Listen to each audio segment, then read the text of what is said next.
Top 5 observations from yesterday's first day of mandatory minicamp. Shout out to Dan as always for posting this. Absolutely love Dan. TJ Hushmanzada attended practice and made a beeline for wide receiver Jermaine Burton. TJ knows my potential. He told me if I stay locked in and mentally and physically, everything is going to work out. Yeah. The whole situation with TJ, obviously, taking Jermaine Burton under his wing. First year didn't work out. Right now, it's seeming like it's going to work out, hopefully. So, let's just keep expectations very high for this upcoming season. But, yeah, this situation with Jermaine Burton. TJ definitely took a hit because everyone was like, wait, I thought he was going to help and, kind of like mentor this guy to be great. And then his first season, all the mental stuff definitely did not help. But it seems like he's, getting on the right track now. When the quarterbacks do their first drills, Mike Gesicki makes it personal receiving drill with a jug machine. You know what's going to be every time. Our quarterbacks are extremely accurate, but it's just catching it from a human. Wait, what?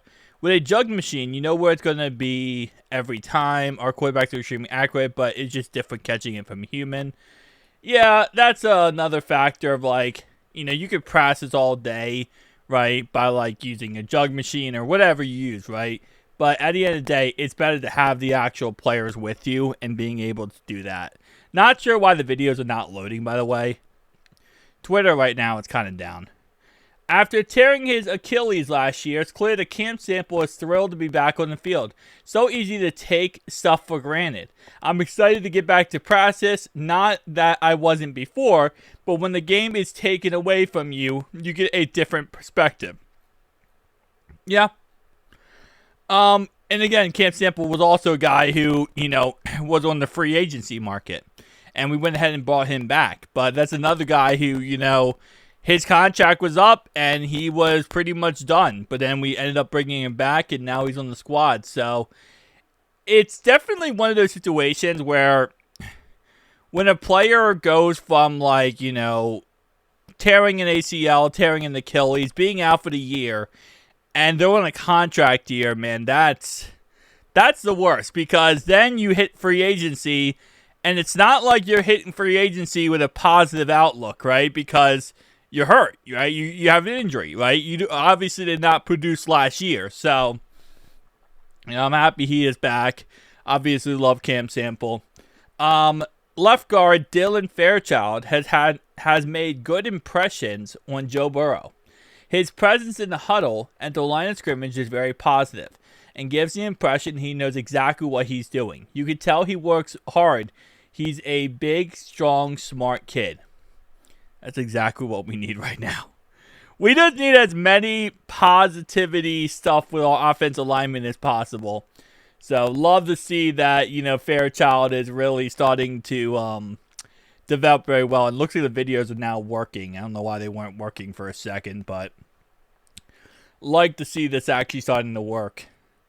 What is my man doing there? And then obviously this is the Mike Gesicki plays. Woo-hoo-hoo! I love his one-handed catches. He had so many one-handed catches in practice. It's just absolutely gorgeous. Freaking love Mike Gesicki. And then obviously TJ talking to Jermaine Burton, which again, hey TJ, keep him on track, okay? Keep him on track here. Number 5. When discussing Burrow's receiving threats, don't forget Chase Brown, who averaged 4.8 catches over his last 8 games. I feel like I can't improve my receiving ability enough. We got a pass-first offense, and I know my role. I'm going to try to make a ton of plays. 100%. Because obviously he is a great pass blocker, and that's what we utilize our running backs majority for. But yeah, if we have a very pass-heavy offense, especially when our run game doesn't work. So you kind of have to learn how to catch the ball, especially because a lot of passes, are check down passes out of the backfield from Joe Burrow. So You know, you kind of just have to learn to adapt to what the whole system is and how it works. All right, so here's what I'll talk about last thing for this video. Somebody, and Jamar Chase posted this on his Instagram today. Somebody decided to go after Jamar Chase's brand new car he just bought with his brand new check. Come on now. Someone decided to, destroy his car, obviously steal his, is that called a decal? I feel like it's called a decal. The decal at the very top of the car where it shows off the emblem. Someone decided to steal it, which it's just idiotic, in all honesty. But yeah, so Jamar Chase posted this today, and I feel bad for him, It's stuff like that, just absolute stupidity. Like, there's no reason to do that, If you want a car like that, go get a car like that, Work hard, get a car like that. No reason to steal from others like that. So, kind of just sucks, but it is what it is. Guys, definitely tell me down below your thoughts and opinions. Just keep in mind, we are one day closer to football. I know it's crazy to say that, but we are one day closer to football. We got our mandatory minicamp next 3 days, and then we're kind of like dead zone until the end of July. So I'm trying to, breathe here and fathom how the end of the next month or two is going to be. So see you guys in the next one, though. Peace out.